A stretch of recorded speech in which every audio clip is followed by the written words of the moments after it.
¿Cuánto tiempo nos va a tomar comprender que tenemos unos dotes naturales para ver, sentir y percibir cosas que no comprendemos en su totalidad? Y que reaccionamos con mucho miedo ante la posibilidad de compartirlas. Pero más allá de compartirlas, poder estudiarlas de una manera diferente, donde no haya ningún tipo de prejuicio, puede ampliarnos la manera que percibimos nuestro mundo y a nosotros mismos.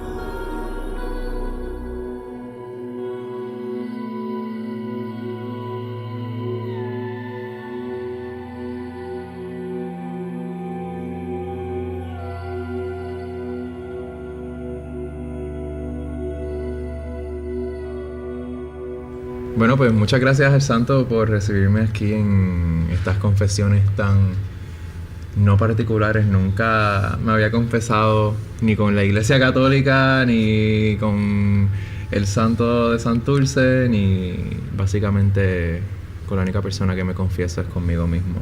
A veces no, depende. Yo voy a estar hablando un poquito sobre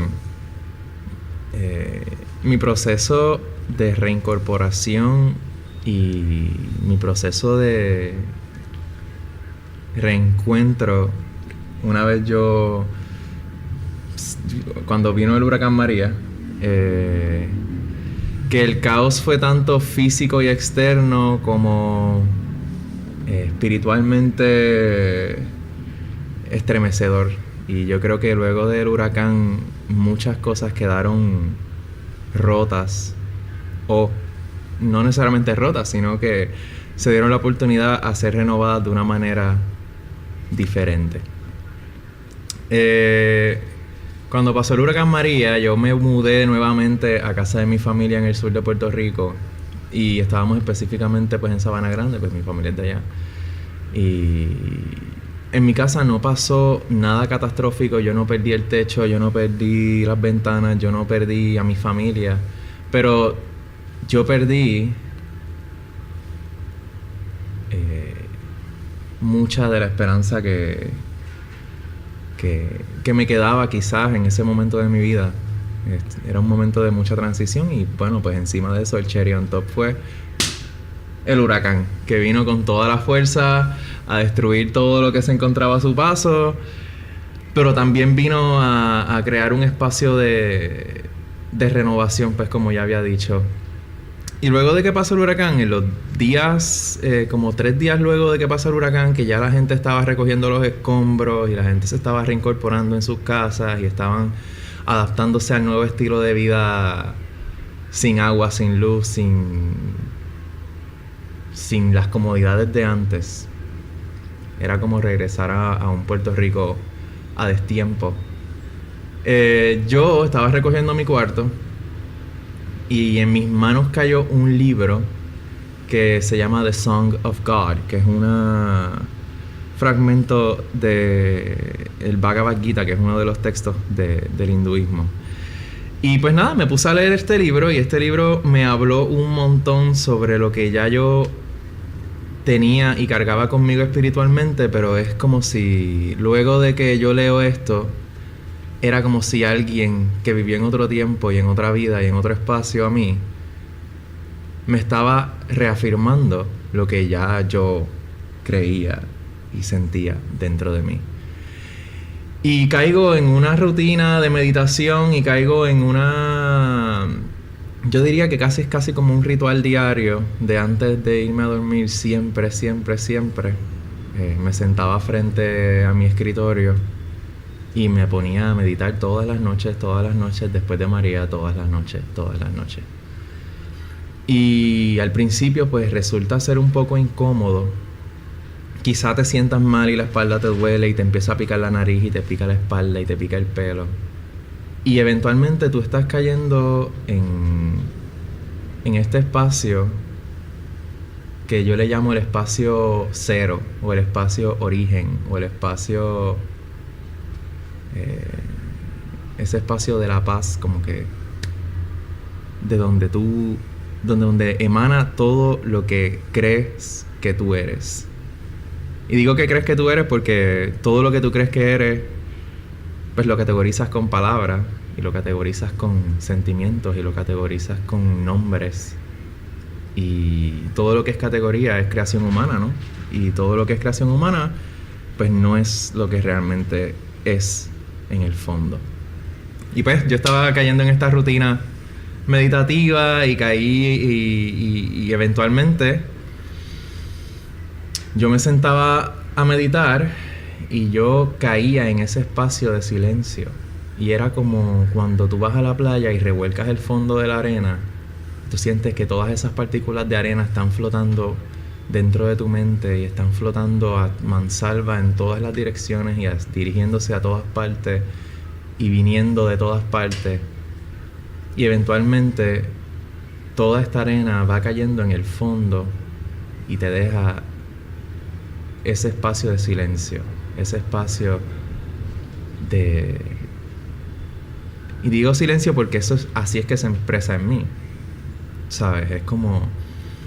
Y que conste que cuando hablo de silencio tampoco me refiero a que silencio es sinónimo de vacío o de nada, sino es como un silencio innato, es como ese silencio que uno experimenta antes de nacer. Y yo logré en ese silencio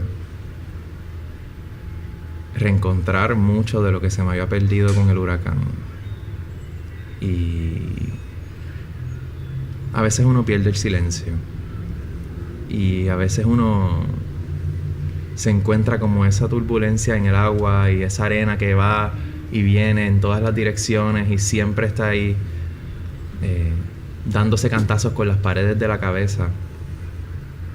Pero ese silencio uno siempre lo carga. Y ese silencio es donde la gente que siente, por ejemplo, la presencia del Espíritu Santo o lo que es, no sé, mano. Para mí, en ese silencio es donde se esconde lo que nosotros categorizamos como Dios.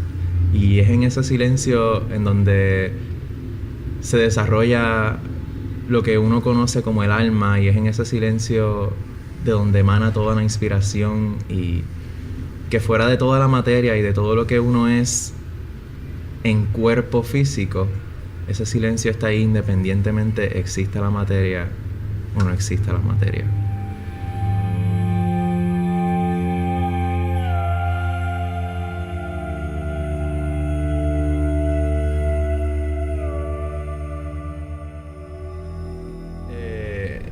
¿Verdad? Y el silencio no es necesariamente el punto de llegada, ni es el punto cumbre a donde tú llegas, porque el silencio no es ni el...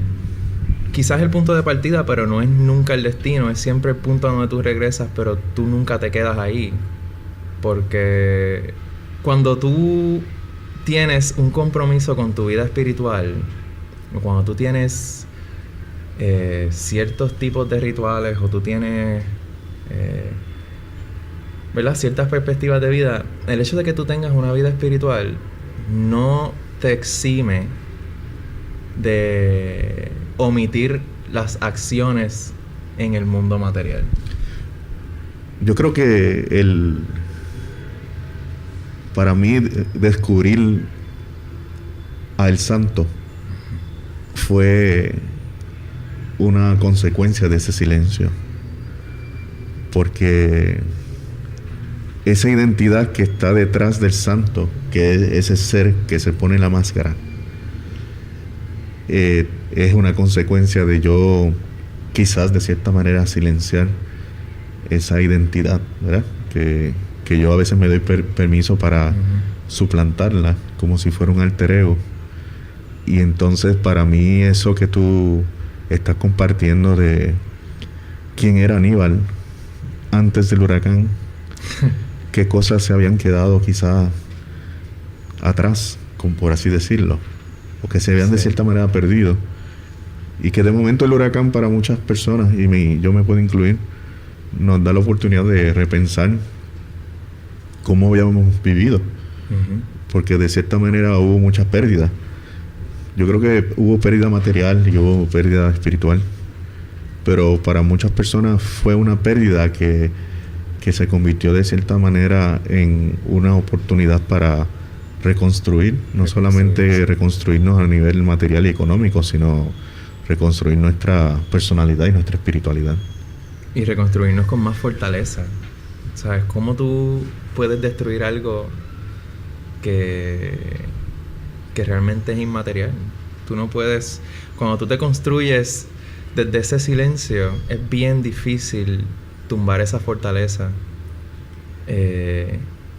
¿Cómo tú destruyes algo que es inmaterial? ¿Cómo tú destruyes algo que no puedes palpar si nunca lo has experimentado necesariamente? Y te lo digo porque quizás yo a través de mi vida, yo siempre me ha gustado meditar y me ha gustado los temas espirituales y todo este asunto. Pero ¿cómo es que estos bloques que uno construye en silencio son bloques que son inalienables para el desarrollo? Y también quiero decir que yo hablé, por ejemplo, al principio de que yo leí este libro cuando llegó María y todas estas cosas, ¿verdad? Pero no... También es quizá tener estas herramientas como los libros que te ayudan a explorar otros horizontes espirituales y los libros que son herramientas que te ayudan a descubrir el silencio y a llegar a ese silencio y a decirte cómo puedes lograr el silencio, sea la tradición que sea. Pero también es descubrir dónde es que está el silencio tuyo y cómo tú lo descubres, porque para mí es bien irónico apegarse a un texto que te habla del desapego. Entonces, ¿cómo es que una vez tú tienes esta herramienta que se te apareció porque tú la pediste en algún momento, descubriste, la usaste, te funcionó, pero también hay que dejarlas en libertad? Y hay que recordar también que muchos de lo que nosotros conocemos como desastres naturales para muchas culturas en la historia fueron deidades que eran parte del mundo, por así decirlo, sobrenatural de lo que es la cosmología de muchas culturas. Exacto. Ya para nosotros, con esto de la ciencia y los avances de la ciencia y lo que hemos descubierto a través del fenómeno climático, es que nos estamos acercando a que estos dioses están siendo más poderosos. Yo diría tanto para bien como para mal, porque de momento yo he escuchado historias de personas que han dicho que María, irónicamente, fue lo mejor que les ocurrió. Y tu historia es interesante porque de momento, si quitamos a María fuera de la ecuación, pues entonces es muy posible que muchas cosas no se hicieran visibles. Exacto. Que estaban invisibles. Sí, que María es como un catalizador para tu poder abrir otras puertas que no tenía, o sea, que tuviste ahí, que siempre estuvieron, pero que quizá no hubieses descubierto de no haberse movido cosas exteriores a ti. Sí. Y entonces, si nosotros habláramos de que el silencio impulsó una serie de procesos en ti, y fueras entonces a tener una nueva lectura de Aníbal, ¿qué tú piensas? ¿Cuál sería esa nueva lectura? Sobre todo, y yo creo que es una de las más difíciles que se me ha hecho, es tenerme paciencia y tenerme compasión. Yo creo que no existe nadie más dañino para uno mismo que uno mismo. Y si tú no tienes ni paciencia ni compasión contigo mismo, no existe nadie que pueda tenerla tampoco. Porque de igual que el silencio nace de ti, tus sentimientos también salen de ti. Y tenerte paciencia, tenerte compasión y tenerte amor y confianza en tus procesos y confianza en que al fin y al cabo, pase lo que pase, tú vas a estar bien y que vas a estar que vas a sobrevivir y sobrellevar estas situaciones que tú estás llevando actualmente. Pues todo eso nace de esa fortaleza que se construye en silencio. Y nadie te puede quitar nada de eso.